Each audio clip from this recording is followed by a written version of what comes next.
cette année a été, sur le plan e-commerce, la pire année depuis que je suis dans le business.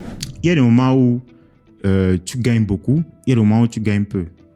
Donc, c'est pas genre, les marges généralement en e-commerce sont autour de 15 à 30%. Tes associés, tu les as choisis sur quelle base? Je me retrouve en e-commerce tout d'abord parce que je n'arrivais pas à m'associer en vidéo. Un jour, lorsqu'on partait sur le plateau de tournage, la police nous a interpellés. On a fouillé le véhicule, on a trouvé les armes. Les armes en jouaient. Sauf que les gars nous ont pris pour les ambazoniens. Quand j'ai lancé l'entreprise, j'ai dit à maman, je ne voulais plus voyager, j'ai trouvé un business. Bon, elle était fâchée au début, mais après, c'est allé. Et c'est comme ça que j'ai commencé donc à gagner de l'argent proprement dit. La majorité de mes projets ont échoué. La majorité, on va dire, le seul projet qui se démarque, ouais, c'est... Plume d'élite, le programme des éditions Argent Livre qui transforme votre rêve en réalité. En 28 jours, nous vous accompagnons pour écrire votre livre, puis nous assurons l'édition et la communication. Rejoignez-nous et partagez votre histoire avec le monde. Rendez-vous sur argentlivre.com.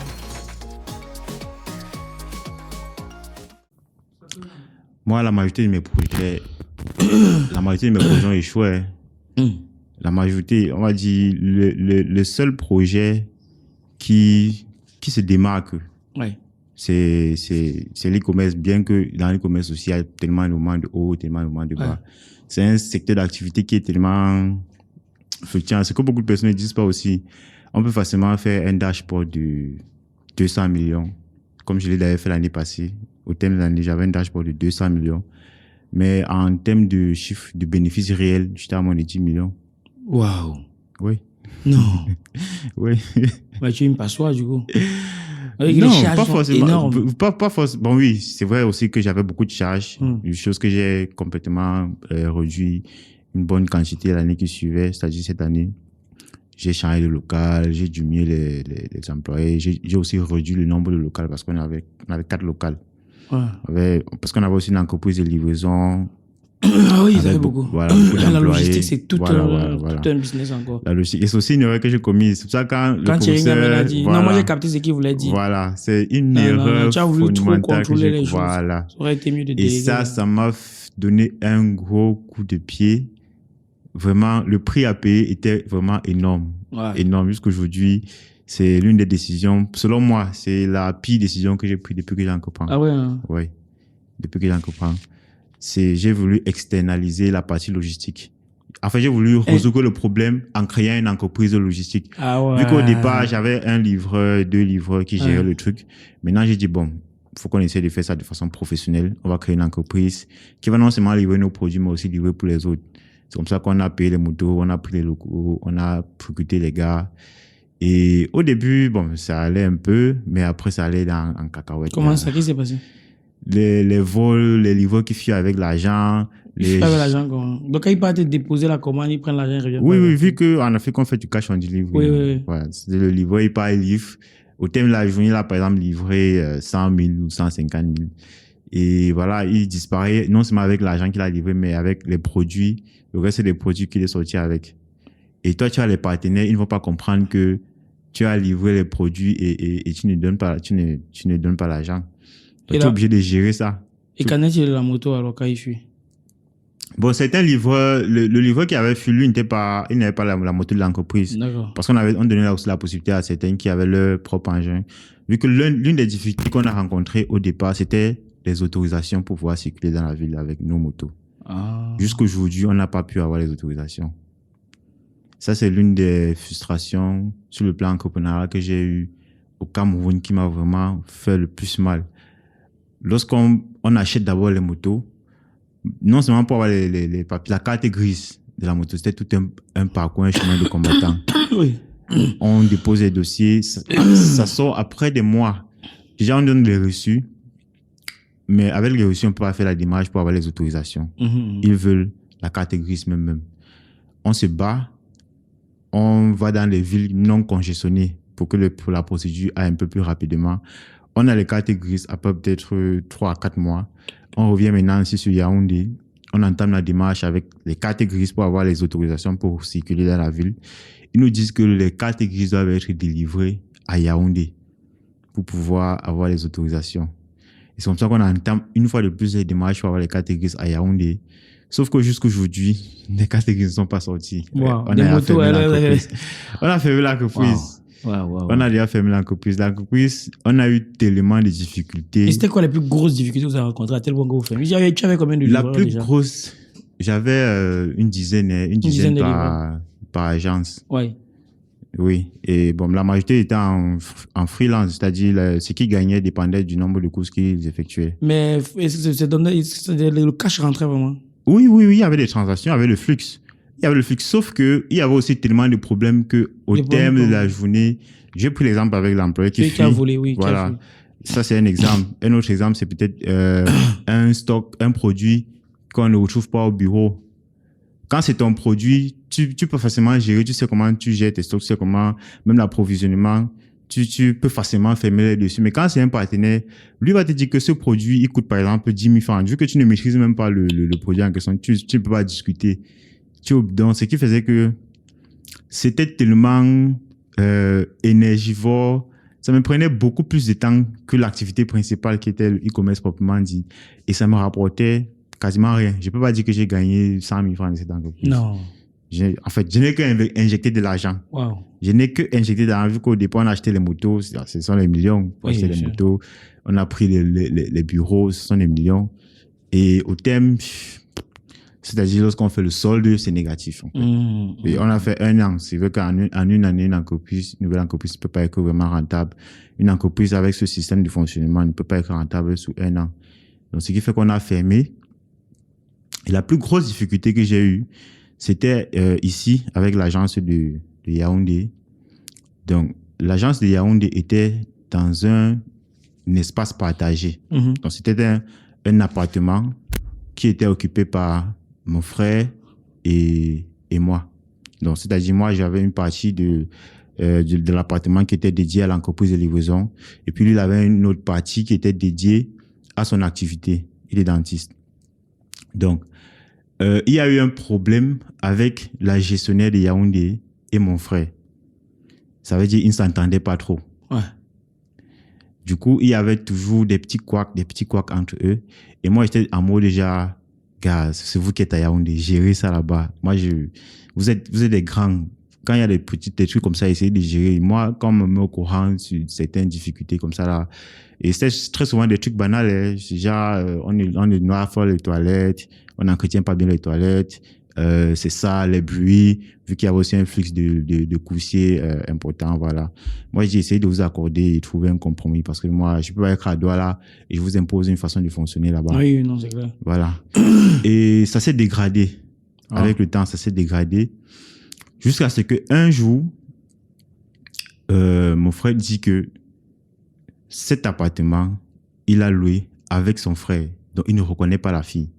Et il a décidé donc d'interdire à la gestionnaire d'avoir accès à l'appartement. Donc, en gros, on a fermé l'entreprise. Et elle aussi, comme c'était une fille énergivore avec le sang chaud, quand elle arrive, elle casse la porte, elle fait ses choses.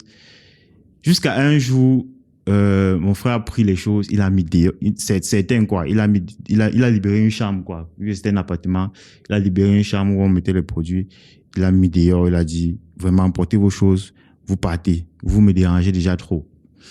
Et quand elle a fait ça, la fille a porté plainte. Ah ouais. Elle a porté plainte. C'est la gestionnaire non? Pourquoi elle porte plainte? Elle est là pour gérer ta boîte. Oui. Mais pourquoi elle porte plainte? Elle était aussi actionnaire. Ah ok. Elle était aussi actionnaire. Vu que lorsqu'on créait la boîte, on était 3 actionnaires. Et ça, j'avais expliqué à mon frère. Je lui ai dit, cette dame, elle aussi actionnaire au business. C'est certes, lorsqu'on cherchait l'appartement, on était à 3. Au moment où on lançait le business, on était à 3, c'est-à-dire mon partenaire de doigt là, moi et lui. Sauf qu'après, la dame aussi est venue, vu qu'elle était déjà dans une entreprise de livraison, on avait besoin de quelqu'un pour gérer. Et du coup, on a proposé de devenir actionnaire de l'entreprise pour qu'on lance ensemble. Donc, elle était actionnaire. Et j'ai expliqué à mon frère, je lui ai dit, elle aussi actionnaire comme moi, donc je peux rien l'imposer. Il faut juste trouver un compromis avec elle. Et aussi, j'avais aussi négocié, je lui ai dit, accorde-nous quelques temps, on va trouver un espace, on va déménager, on va partir. Sauf que il n'a pas pu supporter et il a mis les choses dehors.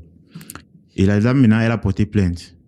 Et elle a dit, on a endommagé les choses, on a pris de l'argent et elle réclamait un truc comme 300 000 comme ça. Et voilà, on a arrêté mon frère, on l'a mis en cellule. Ah ouais? Ouais. Et Comme on ça? m'appelle. Bon, oui, comme ça. On a donné la plainte. Et après, le jour où il a allé au commissariat pour reprendre la plainte, on l'a Ouais, coffré. C'est un peu n'importe quoi. On l'a coffré. Ah non, on ne coffre. Oui, bon. Et le truc maintenant, c'est quoi? On disait qu'il faut qu'il reconnaisse qu'il a mis les choses dehors, il a créé le bazar. Et puis lui disait que lui ne reconnaît pas la fille, que le contrat de bail, c'est avec son frère, lui ne reconnaît pas la fille. Il a raison. Voilà, il ne reconnaît pas la fille. On a dit que, ok, si tu veux pas reconnaître, que tu vas donc rester là-bas. Est-ce que ça c'est un abus de pouvoir? Et bon, c'est comme on a dit, c'est que bon, pour que la situation se décante, j'ai essayé de négocier avec le commissaire. Je lui ai dit, bon, voilà, je prends sur moi ce que la fille réclame. Je vais la solder et il faut libérer mon frère. Donc, c'est vrai qu'il n'était pas très d'accord. Oui, lui, il voulait poursuivre avec les procédures et tout. Moi, j'ai dit vraiment, je suis quelqu'un de pacifique. Je n'aime pas toutes ces démarches administratives-là. Ça fatigue. Oui, ça fatigue. J'ai envie de me concentrer sur l'essentiel. Et bon, voilà, il a accepté, on l'a libéré. J'ai fait un engagement, j'ai payé les frais de cellule et puis il est sorti. Sauf que ça ne s'est pas arrêté là. Parce que quand elle est sortie, bon, c'est vrai, c'est quand même la fille. Elle était toujours... Enfin, c'était une fille à problème, pour dire simple. Et après, lorsque ça s'est passé comme ça, on a décidé de le déménager, on est quitté, on a pris un nouveau local. Ouais. En urgence, on a pris un nouveau local. Sauf qu'après ça, l'activité a pris un coup. Et du coup, même mes propres livraisons n'étaient plus livrées. L'entreprise ne fonctionnait plus, trop de problèmes. Et depuis ce jour jusqu'aujourd'hui, c'est comme ça que le chiffre d'affaires a dégringolé. Donc, c'est un événement, ça s'est passé en début d'année. Et cette année a été, sur le plan e-commerce, la pire année depuis que je suis dans le business. Mais tu continues? Oui, je continue. Je suis toujours en e-commerce et ça reste toujours mon activité. C'est l'activité qui me génère le plus de revenus. Même si les marges sont faibles quand même. Oui, même si les marges sont faibles. Et ça varie en fait. C'est pas genre... il y a des moments où tu gagnes beaucoup, il y a des moments où tu gagnes peu. Donc, c'est pas genre... Les marges généralement en e-commerce sont autour de 15 à 30%. Donc, lorsque je vends un produit à 10 000 francs, ouais, j'ai un bénéfice généralement de 500 et 3 000. Voilà. Ah ouais, c'est ça les marges généralement en e-commerce. Oh. Et du coup, mais là, tes associés, tu les as choisis sur quelle base? Les associés, bon, moi j'avais plus les employés, plus j'avais un collaborateur, celui qui était comme le gestionnaire, celui qui contrôlait tout. C'est un camarade avec qui on était à Bambili. Ok, par la société, tu m'as parlé d'actionnaire. Ah oui, la dame. Avec la dame, c'est genre, elle était dans une entreprise de livraison avec laquelle on avait eu à collaborer. Du coup, un de mes collaborateurs du côté de la m'a dit, la dame, elle a quitté l'entreprise. Et du coup, vu que nous sommes dans une logique où on veut créer notre propre entreprise, on peut s'associer avec elle pour pouvoir mettre sur pied l'entreprise. Et moi, je trouvais que c'était une bonne idée. Tu n'avais pas regardé le côté des valeurs, les machins, les trucs? Oui, pas vraiment. Okay. Parce que moi, c'est ce que j'ai remarqué en tout cas. C'est ce qui marche plutôt bien jusqu'à présent. Et c'est même aussi un conseil que m'avait donné Marthe Karine, c'est qui m'a confirmé qu'on était plus ou moins dans la même... dans la bonne lancée. C'est que lorsque tu prends des associés, je prends pour les petites boîtes et après quand on prend des grosses boîtes, c'est autre chose. Lorsque le système, c'est autre chose. Mais c'est que il faut d'abord que vous soyez des amis. Quand il dit amis, ça veut dire que il faudrait que vous ayez d'abord une relation qui fait en sorte que même quand il y a les problèmes, vous pouvez vous asseoir et discuter. Tu vois un peu, non? Parce que d'abord, un manque associé, vous en aurez toujours. Ça ne va jamais manquer. Mais c'est justement quand il y a ces problèmes-là que tu sais avec qui tu peux fonctionner ou pas. Et comment vous gérez les problèmes. Oui, ça c'est vrai. C'est ça c'est vraiment ça qui est parce qu'avec l'autre associé, ça va, on n'a jamais eu, malgré toutes les difficultés, on ne s'est jamais vraiment chamaillé. On arrive à se comprendre de façon excellente. Non, ça c'est super important, même au niveau de la vision, du mindset, comment on gère les problèmes et tout. Car c'est super important. Oui. C'est super, super important. Mais c'est vrai que s'associer, ce n'est pas simple. Hein. Oui, c'est pas simple. Il y a toujours des gens qui vont... Toujours... ce n'est pas simple. Parce que chacun vient, surtout quand les conflits de leadership commencent à naître. Oui, là. oui. Pourquoi c'est toi le boss? Pourquoi ce n'est pas moi? Oui. Toi, pourquoi tu n'as pas fait ça? Pourquoi tu n'as pas fait ci, machin. Mais il y a aussi un truc que j'ai remarqué. C'est que quand quelqu'un ne fait pas... Bon, après, il y a des têtes à claque. Mais quand un associé ne fait pas ce pourquoi il est là. Oui. Il y a aussi la manière avec laquelle on lui fait comprendre que, gars, là, tu as déconné. Parce que si on lui fait comprendre de la mauvaise manière, on blesse son ego. Et ça, ce n'est pas bon. Oui. Quand tu blesses l'ego de quelqu'un... Et c'est justement ce qui s'est passé avec mon frère et la collaboratrice. Quand tu blesses l'ego de quelqu'un... Il y a eu un gros problème d'ego. Ouais. Les adultes, gars, ce qui est beaucoup plus précieux. Ce qui est précieux pour un adulte, c'est son ego. L'ego. Quand tu blesses son ego, il va dire, bon, petit. Non, ça, mais il faut qu'il faut aussi des gars qui savent reconnaître quand ils ont tort. Non, c'est super important. Sinon, ça va un peu... Gars, ça ne peut pas donner. Mais du coup, là, tu fais essentiellement e-commerce. Maintenant, le rapport avec les podcasts, c'est quoi? Ok. Les podcasts ou encore la vidéo. La vidéo, de façon générale, c'est ma passion. Oui. Et je me retrouve en e-commerce, tout d'abord parce que je n'arrivais pas à m'associer en vidéo. Parce que le matériel audiovisuel, ça coûte cher. Ouais, le matériel audiovisuel coûte cher. Ça coûte cher. Donc, la vidéo, c'est ma passion depuis l'enfance que j'ai nourrie, et beaucoup plus précisément sur le côté cinéma. J'adore le cinéma. Et puis, lorsque j'ai terminé mes études, j'ai fait les études en TIC. Je suis technicien des réseaux informatiques. Donc, après mes études, j'ai acheté mon premier appareil photo avec l'aide de mes parents. Et puis, je faisais des photos, je faisais des vidéos. Et c'est là où je me sentais vraiment épanoui. Sauf que j'étais bloqué. Je sens que pour faire quelque chose, peut-être pour faire un petit scénario, il faut peut-être louer un appartement, il faut peut-être payer des acteurs, il faut peut-être payer le transport. Et c'était chaud. Et parallèlement, j'ai fait aussi les stages dans mon secteur d'activité, ce que j'ai étudié à l'école. Ça, c'est ma deuxième passion, les TIC. Du coup, avec le temps, je ne trouvais pas le stage. J'ai décidé donc de lancer un business, notamment l'e-commerce. Parce que étant à l'université, c'est l'un des secteurs sur lesquels je m'informais le plus. Notamment lorsque le dropshipping est arrivé dans les années 2017-2018. Je me suis beaucoup formé dessus. Mais c'était pas accessible vu que j'étais en Afrique, et à cette époque, on n'avait pas tous ces moyens de contournement, tels que les sociétés offshore et tout. Donc, je me suis beaucoup formé, mais je n'ai pas pu saisir l'opportunité sur le coup. Et donc, après mes études, je me suis posé la question que, bon, vu toutes ces informations que j'ai emmagasinées, comment est-ce que je peux utiliser ça pour adapter à notre contexte africain? Et c'est comme ça que j'ai lancé ma première entreprise, Camel Train, qui existe toujours jusqu'aujourd'hui. Et je faisais de la vente en ligne, tout simplement. Donc, j'identifie un produit. Vu que en faisant ma formation, bien mes recherches, il y avait certains produits qui se vendaient bien en Europe. Donc, j'ai identifié un de ces produits-là que je pensais qu'il pouvait aussi bien se vendre ici. Et puis, je suis allé au marché, j'ai fouillé les fournisseurs qui vendaient cela. On m'a orienté vers certains Chinois là, à la douche à doigts, là, pour ceux qui connaissent.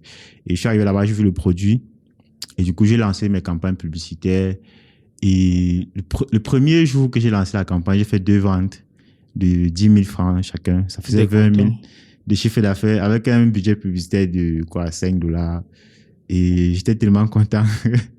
C'était tellement bien parce que je parvenais à gagner mes premiers revenus du e-commerce à travers la publicité Facebook. Vu qu'avant, on postait dans les groupes et tout, mais c'était pas trop ça. Donc, le lendemain, j'ai acheté davantage et j'ai fait quoi? J'ai fait peut-être 5 pièces et le bénéfice, on était dans les 25 000 par là. Par la suite, j'ai fait 10 pièces et j'enchaînais. Par jour, je vendais facilement 10 pièces du produit.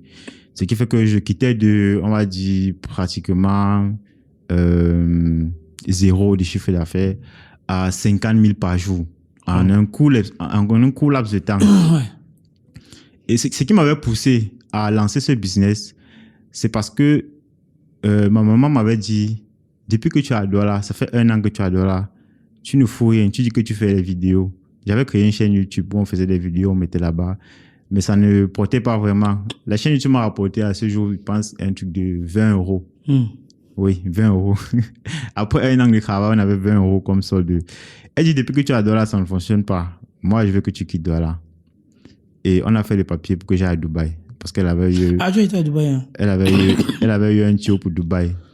Donc, on a fait les papiers, tout. Et puis maintenant, à 2 semaines, elle dit que, bon, mon fils, j'ai à tout à prêter. Maintenant, tous tes habits, tes valises et tout, c'est toi qui dois acheter. Moi, j'ai déjà fait ma part. Et moi, j'étais pauvre, je n'avais rien. Et du coup, je me suis dit, parmi toutes les compétences que j'ai, qu'est-ce que je peux appliquer sur le coup, gagner rapidement de l'argent pour pouvoir acheter. Et c'est comme ça que j'ai lancé la marque. Et comme je suis quitté de 0 à 50 000 par jour de bénéfices, j'étais vraiment à 50 000 par jour. J'ai appelé ma maman et dit que tu vois, bon, c'est vrai, le problème c'était l'argent. C'est pour ça que tu voulais que j'aille à Dubaï. Mais j'ai trouvé une formule qui me permet de gagner de l'argent. Donc, je ne suis plus par rapport à Dubaï. Je ne veux plus voyager. C'est vrai, elle était fâchée, elle était remontée. Comment est-ce qu'on dépense l'argent comme ça et puis tu dis que tu ne veux plus voyager? Parce que moi, le voyage ne m'a jamais... Ouais, ça ne m'a jamais intéressé. Bien qu'aujourd'hui, ça m'intéresse. Pourquoi? J'ai changé d'avis par rapport à ça. Pourquoi? Qu'est-ce qui s'est passé? Parce que l'environnement m'a donné beaucoup de coups. Ouais. Peut-être on va revenir après par rapport aux entreprises et l'écosystème de façon générale, surtout sur le plan entrepreneurial. Ouais, j'ai eu beaucoup de coups. Donc après, quand j'ai lancé l'entreprise, j'ai dit à maman, je ne voulais plus voyager, j'ai trouvé un business. Bon, elle était fâchée au début, mais après, c'est allé. Et c'est comme ça que j'ai commencé donc à gagner de l'argent proprement dit. J'ai tourné pendant 1 an, j'ai pu magasiner assez d'argent. Et c'était aussi juste après que j'ai lancé, le Covid est arrivé. Après le Covid, il y a encore eu un très grand boom. C'est la période où j'ai gagné le plus grand... Le e-commerce. Voilà, j'ai gagné beaucoup d'argent. C'est donc après cette période-là que j'ai acheté tout ce matériel, les caméras, les micros. J'ai acheté pas mal de choses.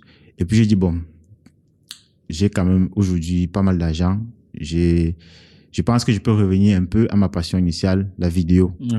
C'est comme ça qu'on a réalisé notre premier film, qui est aussi d'ailleurs le premier film d'horreur camerounais, de Détraqué et de Lobé. Et voilà, j'étais épanoui dans mon monde, j'avais tout le matériel nécessaire, j'ai recruté les gars, on est allé, on a fait le tournage, on a fait la production, on a fait la projection. Et c'était cool. Sauf que là, c'est là où les premières frustrations commencent. Comment ça? Ouais, c'est là où les premières frustrations commencent. Quand tu investis sur un projet et... On parle de combien à peu près? On était dans pour le premier film, on était dans les 1 million. Hein. Ah, 1 on million. était dans les 1 million, oui. 1 million. C'était déjà un petit film, quoi. Combien de temps? On a fait le film en 1 mois. Hein. Oui, mais le film monté après... 1h29 minutes, voilà. Oui. Okay. Oui. Le film, on a projeté, le film était énormément apprécié par les populations. C'est sur YouTube? Non, c'est pas sur YouTube. C'est pas sur YouTube. C'était énormément apprécié. Et puis maintenant, on est encore dans la phase où on veut distribuer, c'est-à-dire dans les plateformes de distribution, les chaînes de télévision. C'est là où les premières frustrations ont commencé. Comment ça? Parce que des personnes prennent le film pour distribuer, ils mettent sur la plateforme, mais on n'encaisse jamais l'argent. Pourtant, on a un contrat qui encadre la collaboration. Ils distribuent, mais on n'encaisse pas. On contacte d'autres entreprises, notamment les chaînes de télévision du groupe Canal+, pour pouvoir essayer de distribuer là-bas. Et ils nous font comprendre que le film ne respecte pas certaines normes. Chose qu'on comprend, bien que ça nous frustre sur le coup. Que voilà, bien qu'on ait un film qui est bien apprécié, ça ne respecte pas les normes internationaux. On dit OK, on apprend la leçon. On n'a pas de partenaire pour distribuer le film. Coucou. Et voilà, c'est comme ça que je décide encore de mettre pause. Je retourne en e-commerce. Parce que c'est l'une des choses que j'ai constatées, c'est que c'est difficile, extrêmement difficile de faire plusieurs choses à la fois. Oui, bien sûr. Extrêmement difficile. Ce qui fait que généralement, lorsque je suis sur un, l'autre est en stand-by. Ouais, forcément. Oui, généralement, c'est ce que j'ai constaté. Donc, lorsque je suis maintenant retourné en e-commerce, pareil, on a relancé les activités fortes. J'ai recruté des gars, on a commencé encore à faire du chiffre. J'ai levé plusieurs millions encore. Là, on était autour de 4 millions. On a décidé d'entrer en production pour le deuxième film. Pour la partie 2. Cette fois-ci, en respectant les normes internationales pour pouvoir distribuer le film dans toutes les plateformes qui vont vouloir accueillir le film. On est entré en production et c'est une autre étape où j'ai eu beaucoup de frustration, où un de nos collaborateurs m'a fini en cellule dans le cadre de la production du film. Parce que c'était un film d'horreur, il y avait des scènes d'action et on a loué des armes pour pouvoir, pour pouvoir faire le truc. Et un jour, lorsqu'on partait sur le plateau de tournage, la police nous a interpellés. On a fouillé le véhicule, on a trouvé les armes. Les armes en jouaient. Sauf que les gars nous ont pris pour les Amazoniens. Vous n'aviez pas un document qui attestait que vous avez... On avait le document pour l'autorisation du tournage, mais le document ne précisait pas qu'on devait avoir les armes. En fait, c'est l'argument qu'ils ont utilisé.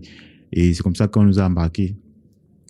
On a mis mon collaborateur en cellule, vu que c'était lui qui était le chef de projet. Ouais. On l'a mis en cellule et on nous a trimballé, on nous a vraiment menacé. On a essayé de négocier comme on pouvait négocier. Après, il est sorti. Vous avez payé? Oui, on a payé. C'est ça. En fait, c'est qui voulait. Oui, c'est ça en fait. On a payé. Et on a forcé, quoi. On a fait le film et c'est sorti après. Les gens ont toujours kiffé. Une fois de plus, on a le problème avec la distribution. Cette fois-ci, pas à cause des normes, mais à cause du marché qui est, on va dire quoi, entre guillemets, qui n'était pas dans le réseau, quoi. Voilà. Donc ça, c'est l'une des frustrations que j'ai eues sur le plan du cinéma. Aujourd'hui, je comprends que je suis passionné par le cinéma, mais l'écosystème ne me permet pas de m'épanouir dans ce domaine. Et il faut noter que j'avais écouté une fois une interview de Kev Adams, un grand humoriste français, qui lui aussi fait maintenant dans la production. Il expliquait que 80% des films qui sont produits ne sont pas rentables. Donc, c'est pas un problème qui est typiquement africain. Dans le cinéma tel qu'on le voit, n'est pas si rentable que ça. Et il dit que, bon, après, tu peux être producteur, tu peux produire 10 films, mais les 2 qui fonctionnent te mettent à l'aise. 8 vont pas fonctionner, mais les 2 qui fonctionnent te mettent à l'aise. Bon, après, il va de soi que là-bas, quand même, il expliquait que lorsqu'on produit un film, il y a tu peux, avant même la production, avant même de produire, mais bien sûr, c'est pour ceux qui ont déjà le lobbying, qui ont le réseau, parce qu'il y a forcément des vidéastes amateurs qui sortent des trucs qui ne sont pas financés. Mais le ministère de la Culture accompagne. Tu peux voir les chaînes mainstream aussi peuvent te donner quelque chose déjà pour produire. Mais quand ils donnent quelque chose pour produire, c'est que ils veulent une certaine exclusivité. Mais ça sont des choses qui se négocient bien avant, même de rédiger le script même déjà. Des fois même aussi Netflix. Netflix, tu peux faire des partenariats et Netflix te finance aussi. Mais bon, je comprends bien qu'ici, c'est pas encore trop ça. Bon, c'est vrai que nous, on a essayé d'explorer certaines pistes, mais on a compris qu'en tant que nouveau créateur, le seul moyen de se faire entendre, c'était de faire quelque chose. Mais pourquoi vous n'avez pas commencé par YouTube avec des courts-métrages? Non, si. Comme je dis, on avait une chaîne YouTube. La chaîne existe toujours. Neck Pictures, pour ceux qui veulent visiter. Pictures. Oui, on faisait des courts-métrages, on mettait là-bas et voilà. La chaîne est toujours là avec des courts-métrages dessus. C'est là où on a commencé par là, parce que pour faire un film, il faut bien commencer quelque part. Donc, on a commencé avec les courts-métrages. C'est juste que bon, on a voulu, en fait, du moins, j'ai voulu montrer ce que je pouvais faire, l'expertise à travers un film. Je pense que l'objectif a été atteint. Aujourd'hui, j'attends, j'espère avoir des retours par rapport à cela, mais je ne compte plus entrer en production, bien que les gens demandent, sauf que c'est énergivore, ça prend beaucoup d'argent. Donc, j'ai remis un stand-by à ce niveau. Maintenant, pour les podcasts, raison pour laquelle je lance un podcast, c'est pour m'adapter au marché tout simplement. Et aussi parce que, on va dire, quelque part, je suis d'abord entrepreneur. J'ai cet esprit visionnaire où j'ai vu une opportunité. Voilà, le nouveau format de contenu qui est en vogue. Et moi, en tant que vidéaste, je me suis dit, tiens, je vais me positionner sur ce segment pour pouvoir me frayer un chemin tout simplement dans la vidéo. Et c'est comme ça que j'ai commandé tout le matériel nécessaire, les micros, notamment les micros, vu que j'avais déjà les autres. J'ai commandé les micros pour pouvoir faire le setup. C'est uniquement ce que j'ai commandé pour faire le podcast. Parce qu'il y avait déjà tous les autres matériels. Ouais, j'ai commandé et puis j'ai commencé à communiquer pour inciter les créateurs de contenu à venir faire des podcasts en studio.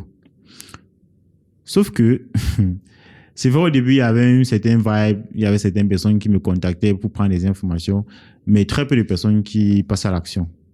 Très, très peu de personnes qui passent à l'action. Donc, c'est aussi l'une des frustrations. Parce que on se dit, le podcast, c'est un format de contenu qui marche. C'est apprécié. Ça permet de s'exprimer bien. Mais le marché n'adhère pas trop. Je ne sais pas si c'est moi qui ne communique pas assez ou bien qui ne communique pas bien. Et au niveau du pricing, tu as regardé le pricing? C'est quoi? Oui, au niveau du pricing. Le matériel, si quelqu'un doit venir enregistrer un podcast chez toi, tu proposes quoi et à quel prix? Bon, j'ai plusieurs prix. En ce qui concerne l'enregistrement de base, c'est-à-dire que tu viens en studio et puis on enregistre simplement la vidéo, à partir de 30 000, tu peux enregistrer un podcast chez moi. Et on te donne l'espace, on te donne les caméras avec les techniciens. Donc, tu viens ici, tu t'assois avec ton invité.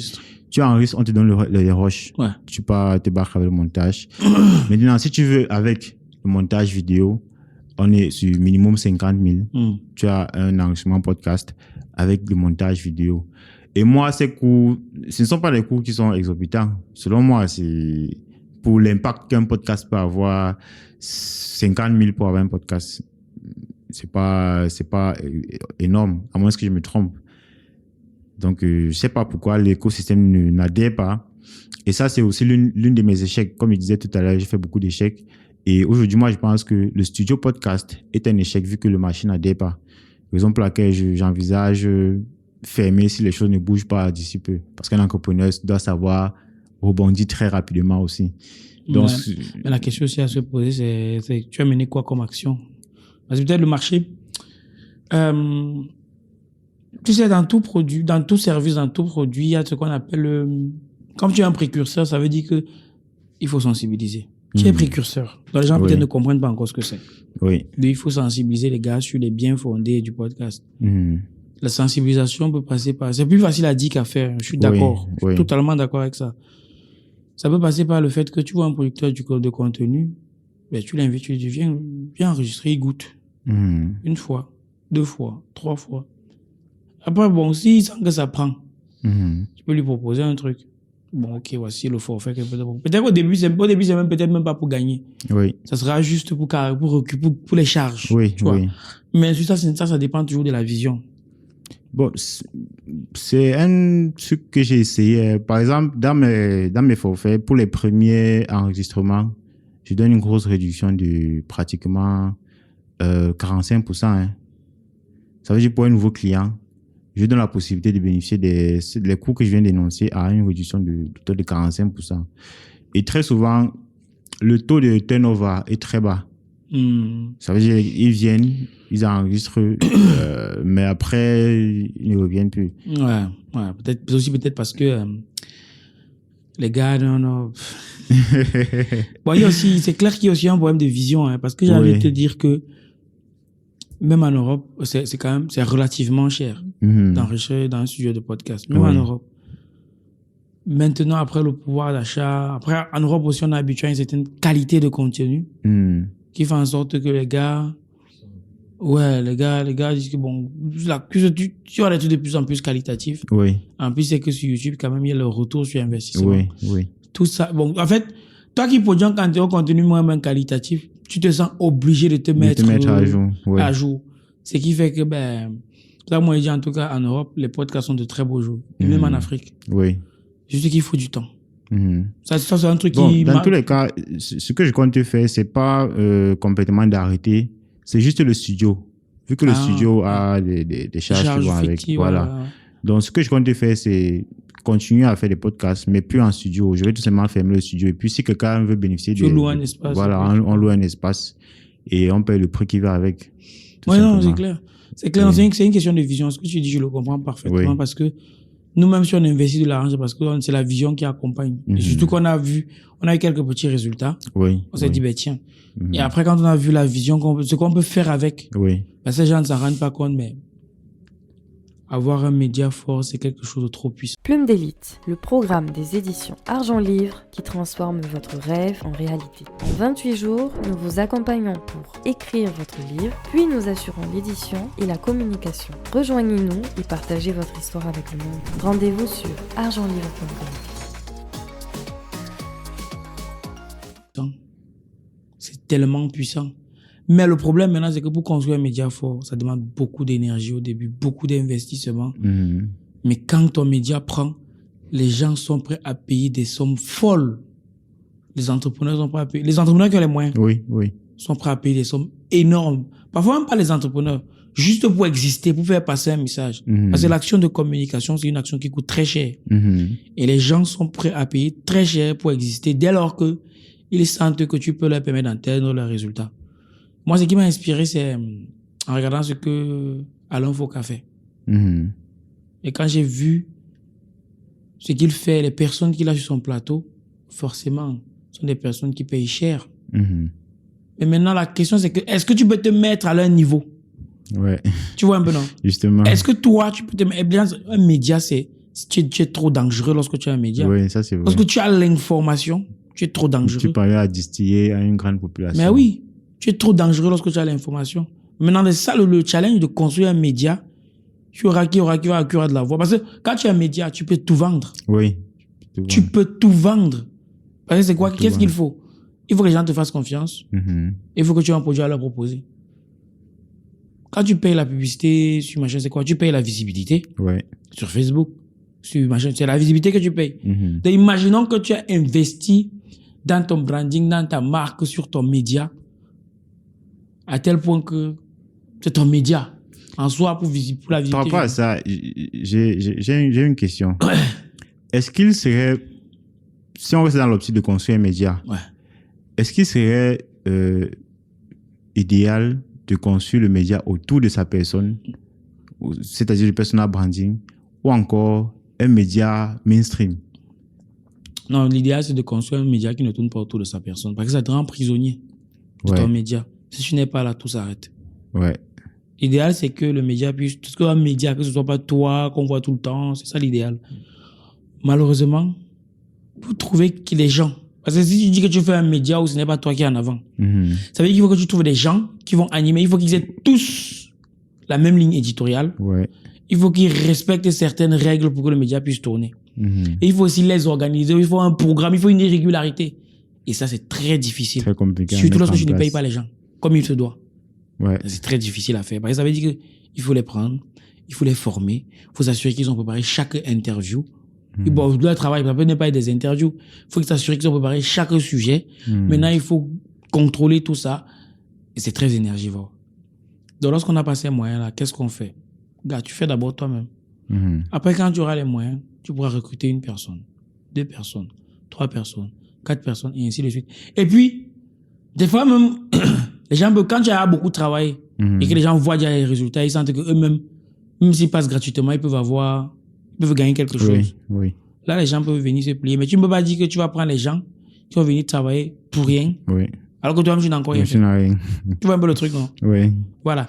C'est pour ça que j'ai dit que ça veut dire, en gros, si tu veux construire un média mainstream, même pour un départ, tu peux créer du contenu seul. Et avec le temps, une fois que tu as les premières entrées, tu commences à introduire d'autres personnes. Moi, c'est ce que je dis toujours, gars, commencez avec ce que vous avez. Moi, j'ai toujours fait ça. Moi, je n'ai aucun problème, sincèrement, moi, je n'ai aucun problème à produire un truc de moyenne qualité. Parce que je me dis, de toute façon, je commence. Je ne vais pas rester là. Oui. Tu vois? Oui. Je commence avec ça et on verra. Mais les gars, c'est quand ils veulent commencer, ils veulent dire que tout soit au top. Ouais. Je discutais avec un gars dernièrement. Il me dit qu'il veut produire du contenu, mais il n'y arrive pas parce qu'il n'a pas le matériel. Donc, peut-être que quand quelqu'un va entrer ici, il va voir tout le setup. Oui. Dans sa tête, c'est que moi, si je dois commencer, il faut que j'ai tout ça. Mais non, gars. Ouais. On a commencé avec le téléphone. On a fait nos classes. Quand on a eu un peu d'argent, on a acheté une caméra. Quand on a eu un peu d'argent, on a dit OK, bon, maintenant, on peut investir sur une caméra de meilleure qualité. Après, on s'est dit, bon, pourquoi ne pas avoir un setup pro? Ainsi de suite. Et même le setup qu'on a aujourd'hui, pour nous, on peut encore l'améliorer. On va l'améliorer. Bien sûr. Mais on commence d'abord avec ça. Et en tout cas, là où nous sommes en train de partir avec le média, gars, c'est que les gens n'ont pas encore vu la puissance d'un vrai média. Un vrai média, mon gars. Tu peux faire tellement de choses. C'est tellement d'ouverture. C'est tellement d'opportunités. Mais maintenant, est-ce que tu es prêt à payer le prix? Est-ce que tu es prêt à payer le prix qu'il faut pour avoir ce média? Et ça peut être le prix ça peut être le prix financier, mais c'est aussi, il faut avoir une bonne équipe. Ça, c'est super important. Parce que on peut finir d'enregistrer comme on enregistre là. Mais il faut que tu t'assures que le monteur lui délivre le travail à temps. Parce que si tu es habitué, les gars, que chaque dimanche, tu publies ta vidéo, il faut t'assurer que le monteur derrière fasse le travail. Et c'est tous ces challenges-là auxquels tu dois faire face et contrôler. Des fois, tu vas appeler le monteur avant que, gars, ma vidéo ou non. C'est après, tu vois. Il y a tous ces éléments qui rentrent en compte et je comprends le fait que les gens ne suivent pas, mais quand tu réussis à faire ça, je reste convaincu quand tu as un média qui porte. Je parle pas de vlog. Oui. Parce que le vlog, c'est que chaque jour, c'est toi qu'on voit, tu fais tes vidéos face cam, j'étais ici, j'étais là, machin. Ça, c'est autre chose. Moi, je parle d'un média où tu vois qu'il y a plusieurs personnes qui interviennent. Tu vois, ça, c'est pas simple à construire, mais quand tu réussis à le faire, gars, c'est quelque chose de violent. En tout cas, de ce que moi je vois et tout. Ouais, c'est quelque chose de très violent. De ce que moi j'encourage tous les... Regardez bien, tous les milliardaires, ils ont un média. Oui, ça c'est vrai. Tous les milliardaires ont un média. Pourquoi? Parce qu'ils veulent contrôler l'information qui circule. Parce que quand tu deviens quelqu'un de très influent, les gars peuvent faire des campagnes. S'ils veulent te saboter, c'est très facile. Hein. Il suffit qu'ils aient un média, ils organisent des campagnes pour te saboter. Tu vois un peu le truc? Oui. C'est pour ça que tous les politiciens ont les médias. Parce que ils sont là pour la télé, justement, ça influence l'opinion publique. Oui. D'un multimilliardaire qui a tellement d'argent, il dit que pour peu qu'il y ait une campagne un peu pour saboter ce qu'il fait au quotidien, son chiffre d'affaires peut chuter, peut même s'éteindre. Il contrecale directement donc, sur son média. Directement, il a ses médias aussi. Oui. Que si vous tirez, il tire aussi. Donc, ça fait un contrepoids. Et donc, c'est pareil, même pour moi, un entrepreneur doit avoir un outil de communication. Un outil de communication, c'est super important. Ouais. Parce que le fait qu'il a un outil de communication, gars, s'il veut de la visibilité, c'est assez simple pour ses produits. Sinon, il va toujours dépendre des entités externes. Au début, peut-être tu peux en dépendre, mais au bout d'un moment, il faut que tu aies ton propre truc pour communiquer. Et, pour revenir un peu sur les différentes raisons pour lesquelles j'ai décidé de changer d'avis concernant le voyage, c'est en gros l'environnement, l'écosystème au Cameroun. Les premières frustrations commencent lorsque j'ai décidé de créer mon entreprise. Ouais. C'est-à-dire lorsque j'ai décidé d'exister légalement. Voilà. Mais tu étais rentable lorsque j'ai décidé de formaliser, ou bien tu voulais formaliser avant de lancer? Non, j'étais rentable. J'avais lancé, ça faisait 1 an que je tournais. J'ai lancé le business en début 2019 et j'ai créé l'entreprise en fin 2019. Donc, je tournais, je faisais 1 million chaque mois. Et donc, j'ai décidé que je veux être un citoyen modèle. Je veux créer mon entreprise pour pouvoir contribuer à l'évolution du pays en payant mes impôts. Et c'est comme ça que je contacte donc ma voisine, elle était fiscaliste. Heureusement, je la contacte et puis je dis, bon voilà, je veux créer mon entreprise, je veux que tu m'accompagnes. Et c'est comme ça qu'on entame les démarches. On entame les démarches en novembre. Et puis, elle me dit, bon voilà, vu que nous sommes en novembre, ce que je te conseille, c'est que on entame les démarches, mais on ne termine pas. On va terminer les démarches en janvier afin que tu puisses bénéficier de tes 1 an d'exonération des impôts. Voilà. Et puis, on entame les procédures. Le registre de commerce sort en fin d'année et dit que c'est bon, on a le registre de commerce, on s'arrête là. Et puis, en janvier, on s'arrête maintenant aux impôts. Tu bénéficies de tes 1 an et on commence à faire les déclarations. Et puis, en janvier maintenant, je vais aux impôts, vu que c'est moi qui suis parti, pour enregistrer l'entreprise, elle me dit, vu que tu as enregistré ton entreprise au registre de commerce en fin d'année, tu ne peux plus bénéficier de tes 1 an. Tu dois payer les impôts, tu dois payer ta patente avant de commencer à exercer. Ça, c'était ma première frustration. Mais c'est elle qui te dit ça? C'est aux impôts. Mais tu avais raconté n'importe quoi. C'est aux impôts. C'est aux impôts qu'on me dit. Celle qui gérait, elle était fiscaliste. Elle m'a juste accompagné dans la procédure d'enregistrement de l'entreprise. C'est-à-dire, on a enregistré l'entreprise au registre de commerce, mais l'entreprise n'est pas ancrée en exercition. Maintenant, on voulait ancrer en exercition en janvier. Je suis allé aux impôts. Ils me disent que, vu que tu as enregistré l'entreprise en novembre, tu dois payer les impôts. C'est comme ça que j'ai payé. J'ai d'abord payé les 50 000 la patente. Et puis maintenant, chaque mois, je payais les impôts sur le chiffre d'affaires que j'ai généré. Donc ça a été ma première frustration. Maintenant, au terme de l'année, lorsqu'on fait le bilan, on fait la DSF pour pouvoir payer le solde. Les impôts me font comprendre qu'il y a certains mois que j'ai payés et qui ne sont pas passés. Non. Comment ça, ce n'est pas passé? Comme tu comprends là, ça veut dire que dans mon solde, j'avais 2 mois dont j'ai payé les impôts, mais c'est pas passé. Le paiement n'est pas passé en fait. Et l'argent est parti où? L'argent est parti. Donc, j'ai fait la requête, j'ai pris les reçus, j'avais les reçus de paiement. J'ai fait la requête, mais ça n'a pas abouti. On m'a dit que pour que je puisse solder ma DSF, je dois payer les impôts qui n'étaient pas passés. Je paye les pénalités sur les impôts là. Non, mais alors que tu as payé, tu as les reçus? Oui, j'ai les reçus. Et même ils me disent que ce n'est pas parce que c'est comme ça dans la machine. Je dois payer les impôts là à nouveau, mais cette fois-ci à la banque parce qu'ils avaient payé par Orange Money. Ils m'ont dit qu'ils n'ont pas reçu l'argent. N'importe quoi. Donc, que je dois payer à nouveau maintenant à la banque. Et puis, je paye encore les pénalités. Vu que quand tu ne payes pas à temps, il y a les pénalités. Ouais, je dois encore payer les pénalités avant maintenant de payer la DSF. Et ça encore, ça contribue à augmenter le montant de la DSF. Et donc, j'ai dit, OK, j'ai payé, j'ai tout payé, j'ai fait ma DSF propre. Maintenant, je leur ai dit que je souhaite faire une cessation d'activité. Il faut payer pour ça. Voilà, j'ai dit que je souhaite faire une cessation d'activité. J'ai conçu le dossier. Normalement, pour faire une cessation d'activité, c'est juste de expliquer pourquoi. Moi, j'ai dit que l'activité ne fonctionne plus comme avant. Ça peut se voir. Aujourd'hui, je n'arrive plus à faire. Après, ça, c'était après la Covid. J'ai dit que bon, la Covid est passée et puis les chiffres ont baissé. Donc, je souhaite faire une cessation d'activité. J'ai constitué le dossier. J'ai mis tout. J'étais en règle. J'avais tout payé. Donc, en principe, il devait recevoir mon dossier et puis ça avait passé. Et donc, j'arrive. Le monsieur, il prend mon dossier. Ça, c'est le DG des impôts, quoi, le directeur des impôts. Et puis, il me dit, il veut le contrat de bail. Il m'a encore sorti certains documents là. Je lui ai dit que bon, moi, je suis en cessation d'activité. Ça veut dire que je ne vais pas renouveler mon bail. Tant qu'il me demandait le contrat de bail pour cette année, or, je suis en train de cesser l'activité. Ça veut dire que je vais rompre mon contrat de bail. Donc, je ne peux pas avoir le document. Il me dit, je dois avoir le document pour pouvoir cesser l'activité.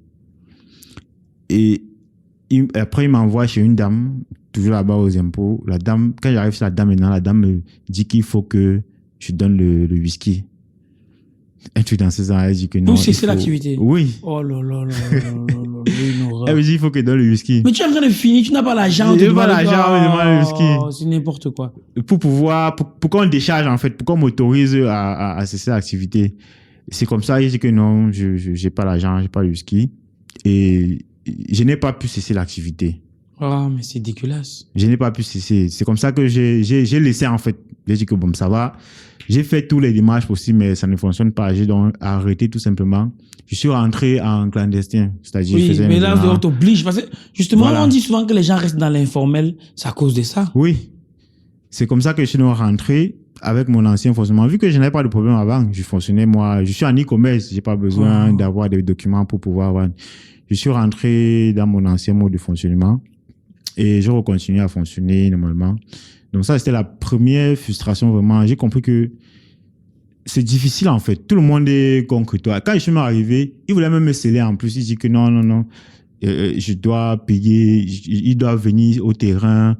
Après, ils m'ont fait les convocations. C'était pénible en fait. C'était difficile. Tu sens que toi, en tant que jeune entrepreneur, les gars t'asphyxient. La première année, c'est la toute première année. Ils t'asphyxient, on te fait les convocations, on te scelle, on te fait ceci. Et donc, moi, j'ai décidé tout simplement d'abandonner. J'ai dit que tout ça, je suis rentré, j'ai fermé, j'ai recommencé à la maison, quoi. Je faisais bien mes ventes. Et puis, deuxième fois, lorsque j'ai décidé de créer l'entreprise de livraison, avec toutes ces procédures administratives que j'ai énoncées auparavant, notamment les difficultés à avoir les documents, les difficultés à avoir les autorisations pour circuler dans la ville, chose que je n'ai jamais pu avoir jusqu'aujourd'hui. Je suis passé par toutes les voies possibles. Voie normale, voie de contournement, voie, toutes les voies possibles qui étaient à ma disposition. Je n'ai jamais pu avoir les autorisations pour circuler. C'est ça qui m'énerve. C'est ça qui m'énerve. Ouais. C'est que moi, c'est pour ça que des fois, quand j'écoute des gens, ça me fatigue. Il y a plein de belles paroles. La loi dit que il y a ça qui est mis en place, et machin truc. Et on te parle de ça, tu crois que c'est ça, mais quand tu vas sur le top, c'est pour ça que ça me fatigue. C'est loin de la réalité. C'est pour ça que j'avais fait une vidéo par rapport à ces personnes-là pour dire que lorsque vous êtes là-bas, vous parlez des choses, vous ne vivez pas ça en fait. Parfois, c'est important aussi d'écouter ceux qui sont sur le terrain, de comprendre, parce que nous, quand on est sur le terrain, parfois, on se sent même frustré. Parce qu'on est sur le terrain, on vit certaines réalités, mais vous êtes dans un autre paradigme en fait. Et vous faites déjà, vous nous narguez même à la limite que non, on est au pays, on ne fout rien, on ne travaille pas. Pourtant, l'environnement est difficile. C'est horrible de travailler comme ça, c'est horrible. Donc, je n'ai pas pu avoir les documents. Et ça, c'est que tu as payé? Oui, que j'ai payé, bien sûr, j'ai payé. Et c'est l'une des raisons qui ont fait en sorte que on ferme l'entreprise au-delà des autres raisons. Et l'autre chose aussi, c'est sur le plan cinéma. Pour réaliser notre film, le dernier film qu'on a réalisé, on a, pour avoir l'autorisation, déjà pour avoir l'autorisation de prise de vue, ça se paye. Ah oui, hein? Oui. Pourquoi on te donne l'autorisation de faire ton film? Tu considères le dossier, tu pars, tu payes. Je sais pas, comme 10, 15 000 comme ça. Et après, ils ont instauré une nouvelle loi cette année qui fait en sorte que tu payes les impôts sur le budget de ton film. Bon, c'est normal. Ça veut dire qu'on a constitué le truc et puis on a déposé le dossier au ministère pour avoir le comment on appelle ça encore? L'acte de naissance du film, quoi. Et ils nous ont demandé de payer. Je me rappelle plus très bien le montant. Et le motif, c'est qu'ils disent que le montant qu'on prélève sur ce budget, c'est pour accompagner les vidéastes. C'est pour soutenir ça veut dire que celui qui vient avec son projet, il faut qu'on l'accompagne, il faut qu'on le finance et tout. Sauf que sur le plan pratique, nous, on n'a jamais reçu d'accompagnement. Comme d'habitude. Voilà. Et tout ça, c'est frustrant. Au-delà de ça, l'écosystème entrepreneurial de façon générale, au Cameroun, les entrepreneurs sont, je ne sais pas si je veux dire malhonnêtes. Ça veut dire que les gens sont fondamentalement malhonnêtes ici. Fondamentalement. C'est comme si tout le monde est contre toi. Tu es constamment en train de bagarrer, batailler. Soit même avec tes collaborateurs, avec les employés, les problèmes de vol et tout. Mais au-delà de ça, j'ai eu un très gros problème avec les problèmes de paiement. C'est-à-dire que tu effectues des prestations pour des entreprises, pour des particuliers, mais pour encaisser l'argent, c'est des problèmes. Certes, je peux aussi m'accuser quelque part à ce niveau. Moi, peut-être en tant que novice, je n'ai pas su très bien gérer. Oui. Mais lorsque tu travailles avec une entreprise multinationale, par exemple, et qu'on sait qu'au Cameroun, la loi autorise les paiements allant jusqu'à 30 à 90 jours, même si je ne me trompe pas, voilà. Et que tu effectues une prestation, vous avez un accord paiement sur 2 tranches. Première tranche, il paye bien, tu effectues la prestation, il est content. Mais après, tu n'arrives jamais à toucher la deuxième tranche. Tu fais les démarches, tu vas là-bas, tu n'arrives pas à toucher. Et porter plainte n'est pas une option. Parce que tu sais que d'office, tu portes plainte, c'est mort. Il a beaucoup plus de ressources que toi. Ouais. Et voilà, tu vois, ton dossier va jamais aboutir. Et tout ça, c'est frustrant. Maintenant, la dernière frustration, alors, qui me dit vraiment, gars, l'écosystème, c'est pas faux pour toi, c'est la connexion Internet. Ah ouais. C'est la connexion Internet. Si on paye Internet très cher. Hein. Voilà, on est en train de faire un podcast, mais ici au Cameroun, je ne sais pas combien de personnes publient un podcast en entier comme ça. Un podcast ça peut pas être simple. C'est énorme. Voilà mon collègue vidéaste tout à l'heure qui est en train de me dire qu'il essaie de télécharger un fichier de 3 gigas depuis 3 jours qu'on est ici. Depuis une semaine, il n'arrive pas à télécharger. Ce qui fait qu'on est tellement limité dans les possibilités, dans ce qu'on peut faire. Et donc, tout ça, donc l'environnement ne favorise pas le génie.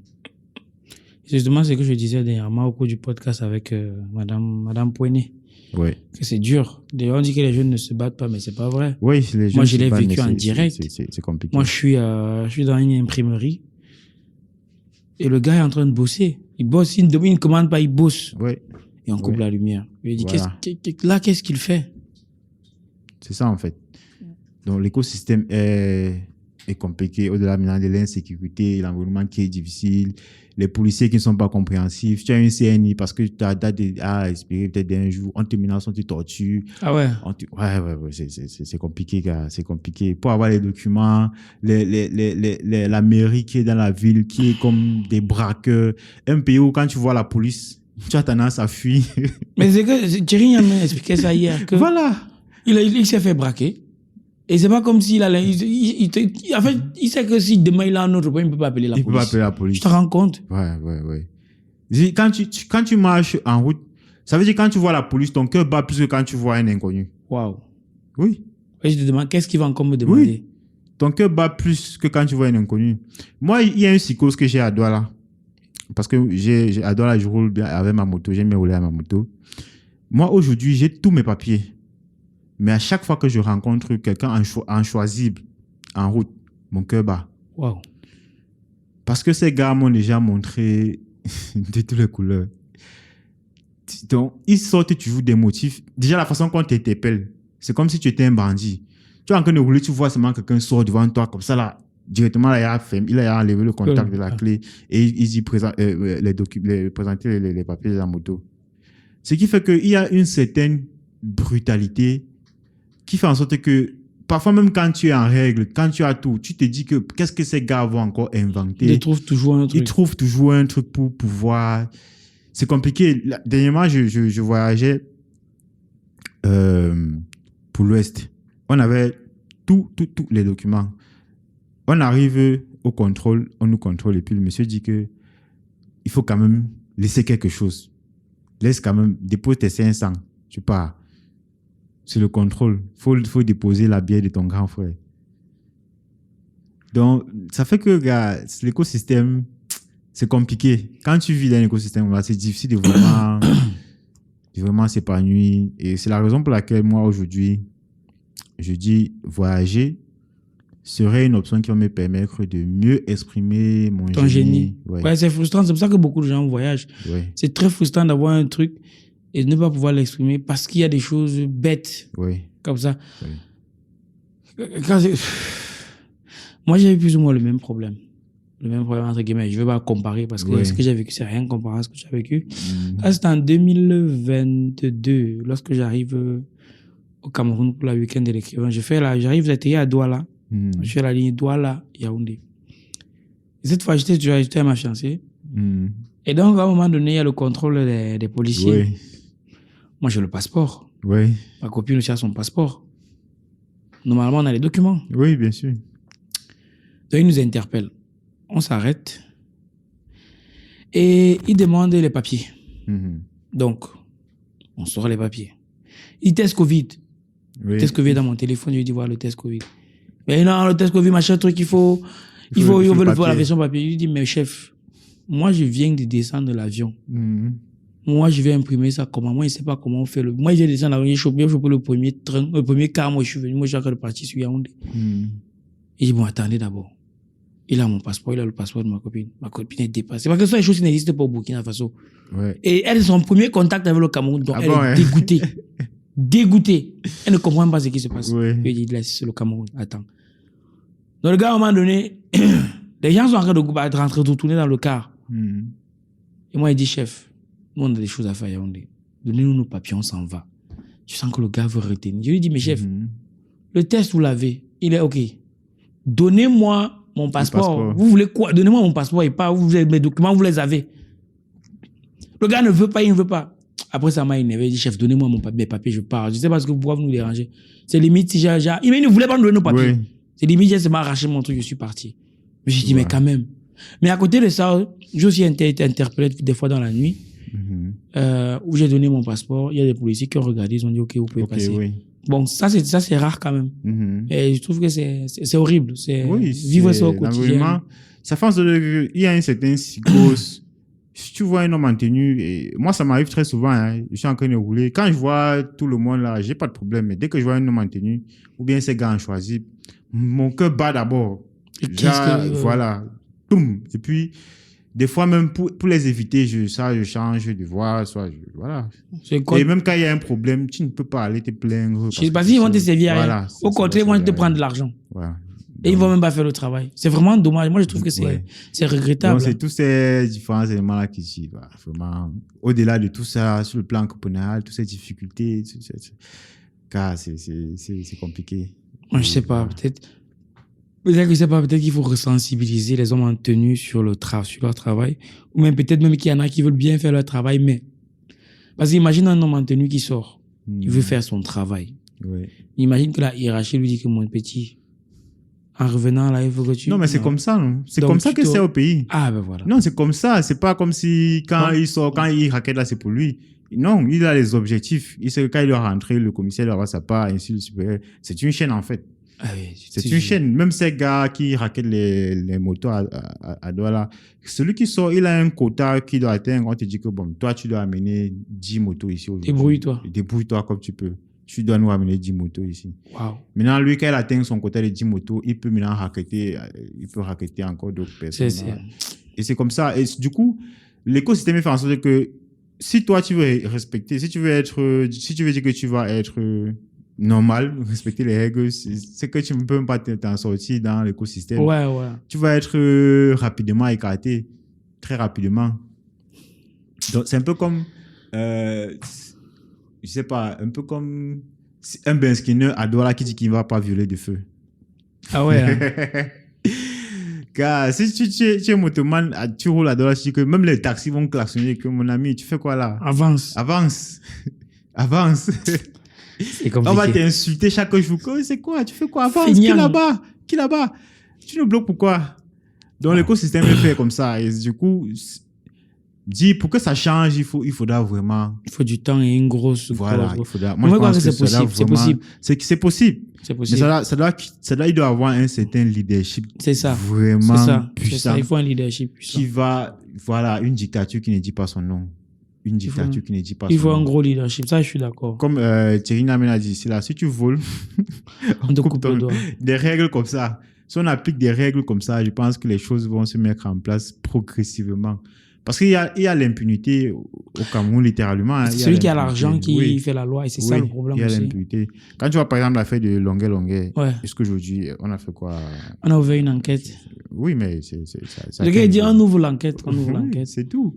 Oui, même finalement, ça a été soldé, le cas du monsieur, du journaliste. Martinez Ogo. Non. On n'a toujours pas eu. L'enquête est ouverte. Oui, l'enquête est toujours en cours, non. Il n'y a pas de conclusion. On n'a même pas encore enterré. Oui, je sais. Voilà. On n'a pas encore enterré. Donc, c'est le pays, gars. C'est le pays. On va faire comment? Donc, soit tu t'adaptes, tu essaies de vivre avec les codes, soit. Et vu que moi, la majorité je suis plus digital. Ouais. Et l'écosystème ne me favorisait pas vraiment. Oui, je suis que si avec Internet, c'est compliqué. Voilà. Donc... Mais on m'a dit qu'il y a la solution Starlink. Oui, il y a la solution Starlink, bien qu'ils ont d'abord essayé de bannir, après ils ont rétabli. Mais pourquoi ils voulaient bannir Starlink? C'est les intérêts économiques, non? Mais c'est pour ça que tout me fatigue. Vous n'arrivez pas à nous apporter une solution. Nous, on essaie de trouver une solution. Et même ça encore, vous voulez nous couper. Ça, c'est un truc qui me dépasse. Oui. En fait, tu veux te battre. Donc, tu dis que bon, ok, vous n'avez pas pu, mais laissez-moi me battre. Oui. Mais tu as l'impression qu'on vit encore. Non. C'est usant. C'est usant. C'est les intérêts économiques. Donc, c'est vrai. Pour l'instant, je ne sais pas encore, mais je pense que ça passe toujours. Ça passe toujours. Ça passe toujours, mais bon, on ne sait pas. Oui, c'est pas encore, on n'est pas encore fixé. On n'est pas encore fixé dessus. Et dis que tu vas faire un investissement c'est entre les 400 000. 400 000 comme ça. Depuis que la loi est sortie, c'est vrai qu'avant, je m'apprêtais à m'acheter un dispositif, mais depuis que cette loi est sortie, depuis qu'il y a eu ce tapage, j'ai dit que bon, j'attends d'abord. Si on est fixé, et puis peut-être je vais m'acquérir un modem Starlink. C'est usant, hein. Franchement, c'est fatigant. Ok, bon, on va mettre thème à ce podcast. C'était... Ouais. Puis Siebje. C'est quoi le nom de Wicrea Studio. Wicrea. Oui. Wicrea Studio. C'est aussi ça le nom de la chaîne YouTube. Non, Siebje Hans, le nom de la chaîne YouTube. C'est Siebje. Vous pouvez taper Hans et puis Siebje comme vous entendez. Puis la chaîne va sortir ici pour ceux qui veulent consulter la chaîne. Donc on va mettre le lien en description. En description, ouais. Oui. Bah écoute, c'était cool. Bon, on est ensemble, comment dire ça, mais on se ressemble.